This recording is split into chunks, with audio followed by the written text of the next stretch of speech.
অনেক কঠিন যদি কাজটা করা। আপনি এসে শুরুতেই বলেছিলেন যে আপনি একটা লোকের সঠিক তালিকা তৈরি করা হবে। তো আপনার টাইম ফ্রেমটা কত? যে তালিকাটা আমি নতুন করে কোনো তালিকা করব না, যে তালিকাটা আছে সেই তালিকাগুলোকে যাচাই বাছাই করার জন্য আমরা আমাদের একটা ডাটাবেস তৈরির কাজ চলছে। ডাটাবেস না হলে কোনো কিছুর কোনো রকমের তথ্য নথি কোনো কিছুই সংরক্ষিত নাই, পাওয়া যাচ্ছে না। এগুলি ডাটাবেস তৈরি করার পরে আমরা শ্রেণী বিন্যাস করব। আমরা মুক্তিযোদ্ধার যে সূত্র, মুক্তিযোদ্ধা কারা মুক্তিযোদ্ধা হবেন, ব্যাপকভাবে যারা রণাঙ্গনে সরাসরি যুদ্ধ করেছেন তাদের প্রবল আপত্তি আছে সবাইকে মুক্তিযোদ্ধা হিসেবে গণ্য করার ক্ষেত্রে। এক্ষেত্রে আমরা মুক্তিযোদ্ধার যে সূত্র, সেই সূত্রেরও একটু পরিবর্তন আনা দরকার। এই জন্য এটা আইন সংশোধনের প্রয়োজন আছে। এটা উপদেষ্টা কাউন্সিলে এই বিষয়টা উত্থাপন হবে। তারা যেটা সিদ্ধান্ত নির্ণয় করে দেবেন ওই অনুসারেই আমরা শ্রেণীবিন্যাসগুলো করতে পারবো।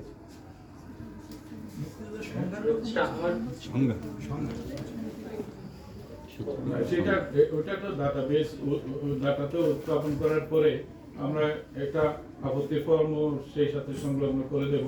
এটা শুধু মুক্তিযোদ্ধারাই আপত্তিটা উত্থাপন করতে পারবে না, যে কোনো নাগরিক করতে পারবে।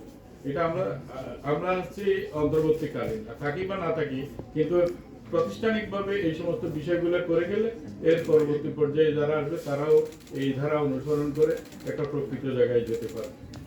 আমি অফিসার রনি, আপনার কাছে প্রশ্ন আমার যে শহীদ বুদ্ধিজীবী দিবসে এটা বিগত সরকারের আমলে তালিকা করা হয়েছিল আর কি, তালিকা প্রকাশ করা হয়েছিল। তো সেই তালিকা তখন বলা হয়েছিল যে বুদ্ধিজীবী শহীদ বুদ্ধিজীবীদের যে তালিকা করা হচ্ছে তাদের পরিবারকে কোনো ধরনের সুযোগ সুবিধা আওতায় আনা হবে।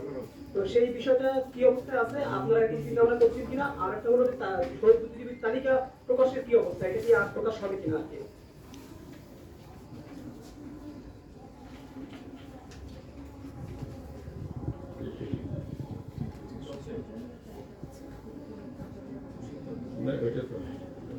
শহীদ বুদ্ধিজীবীদের একটি তালিকা এখানে সম্পন্ন করা আছে,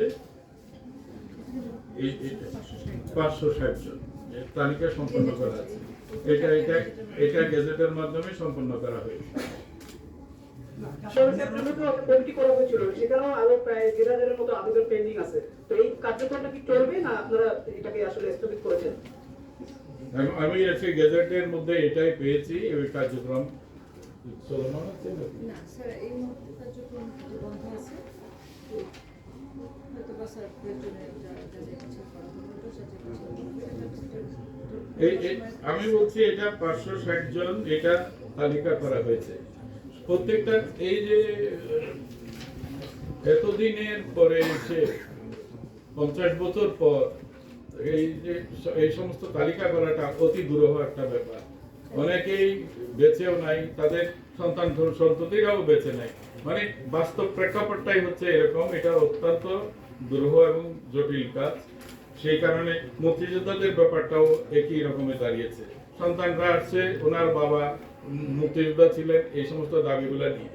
তো বিষয়টা আমাদের জন্য বিব্রতকর হচ্ছে যে একটা সন্তান আসছেন, ওনার বাবা মুক্তিযোদ্ধা ছিলেন, এই 50 বছর পরে এই করুণ আর্তি জানাচ্ছেন যে তাকে মুক্তিযোদ্ধার তালিকাভুক্ত করা হোক। তার কাছে পর্যাপ্ত কোনো ধরনের নথিপত্র কোনো কিছুই নাই। তো এই সমস্ত আকুতিগুলো যখন আসে তখন এগুলি একটা করুণ পরিবেশ সৃষ্টি হয়। আমি নিজেই যেটা এই কয়দিনে ফেস করেছি, যে দেখেছি, সেটা কেন এটা যুদ্ধের পরপর এই তালিকাগুলো গ্রহণ করা হয় নাই, গঠিত হয় নাই, তার কোনো সুনির্দিষ্ট ব্যাখ্যা জাতি পায় নাই এখনো পর্যন্ত। যেগুলি এই যে এবারের 24-এর আন্দোলনে যারা নিহত হয়েছেন এবং যারা আহত হয়েছেন তাদের তালিকা সম্পন্নের জন্য সর্বাত্মক প্রচেষ্টা চালাচ্ছে সরকার। আজকে কয় মাস হয়ে গেছে, এখনো এটাকে নিষিদ্ধ করা যাচ্ছে না।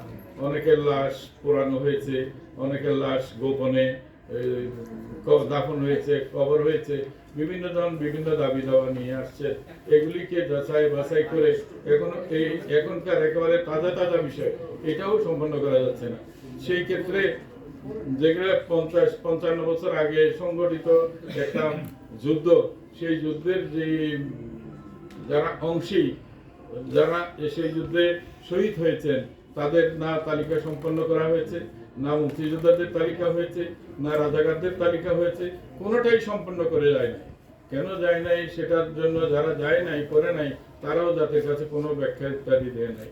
এটাই হচ্ছে আমাদের জন্য এটা, আমি ব্যক্তিগতভাবে একদম মুক্তিযোদ্ধা, আমার কাছে এটা অত্যন্ত বেদনাদায়ক একটা বিষয়।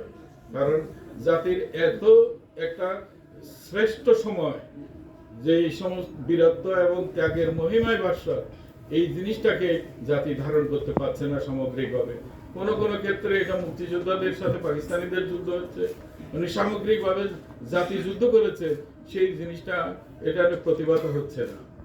এই এই এই দুঃখ যাতনা আমরা বয়ে বেড়াচ্ছি এখনো পর্যন্ত। আমরা তো দেশকে ভালোবেসে, মানুষকে ভালোবেসেই যুদ্ধ করেছি। এটা কোনো ঘৃণা আর বিদ্বেষের যুদ্ধ ছিল না। কারণ কোনো মুক্তিযোদ্ধা ঘৃণায় জীবন উৎসর্গ করতে পারে না। মানুষের ঘৃণায় বিদ্বেষে জীবন হরণ করতে পারে। জীবন উৎসর্গ করতে গেলে ভালোবাসার প্রয়োজন হয়। আমরা ভালোবেসেই বাংলাদেশের স্বাধীনতা যুদ্ধে অংশগ্রহণ করেছিলাম। সে প্রত্যেকটা মুক্তিযোদ্ধার মনে, এখন যখন আমি এখানে এসে বসছি, অনেক মুক্তিযোদ্ধা বন্ধুরা আসছেন, তারা ভাতাও নিতে চান না, যারা ভাড়া নিচ্ছে তাদের প্রতি তাদের কোনো বিদ্বেষ নাই, কোনোটাই নাই।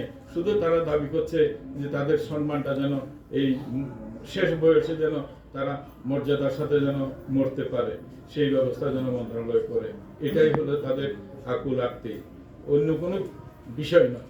আমরা এই বিগত আন্দোলনের সময় এই ইমেজটা দারুণভাবে ক্ষতিগ্রস্ত হয়েছে মুক্তিযোদ্ধাদের।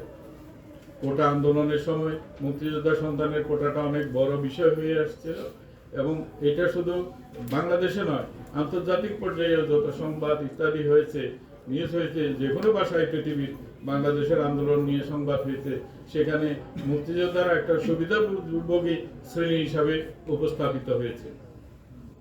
সেই নিরিখে আমি সর্বশেষ একটা প্রশ্ন, সেটা হলো যে আপনার এখানে কি